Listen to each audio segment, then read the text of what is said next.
ပေါ်ငါမှာကဘာရက်ရက်ကရာဇဝင်ကျမ်းတွေအများကြီးရှိတယ်ဒါပေမဲ့ငါအမတ်တွေကိုကြည့်ရတာဒီစာအုပ်တွေကိုမြင်သာမြင်ပြီးတယောက်မှယူမဖတ်ကြဘူးဒါဟာသူတို့မျက်စိမမြင်လို့လားဒါမှမဟုတ်ငါအမတ်တွေကငတုံးတွေမို့လို့လား မှန်လားပါအရှင်မင်းကြီးရဲ့အမတ်တွေကမျက်စိလည်းမြင်ပါတယ်လက်သုံးတွေလည်းမဟုတ်ပါဘူး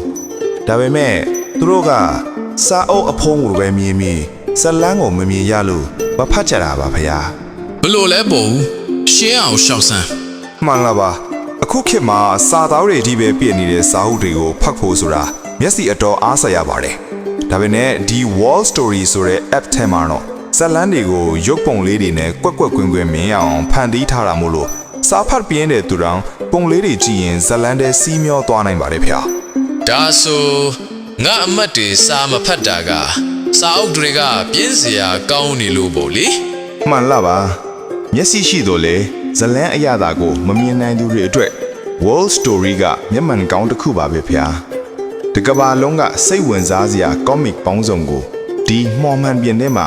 ရုပ်ပုံလေးတွေနဲ့ကြီးနိုင်တာမို့လို့အရှင်မင်းကြီးရဲ့အမတ်တွေတင်မကတိုင်းသူပြည်သားတွေပါဆွဲဆွဲလန်းလန်းဖတ်ကြပါလိမ့်မယ် စားရင်တောက်ရင်းနဲ့တောင်ဖတ်လို့ရတယ်ဗျာရုပ်ပုံလှလှလေးတွေနဲ့ဆိုတော့အချိန်ကုန်လို့ကုန်မန်းတော့မသိတော့ဘူး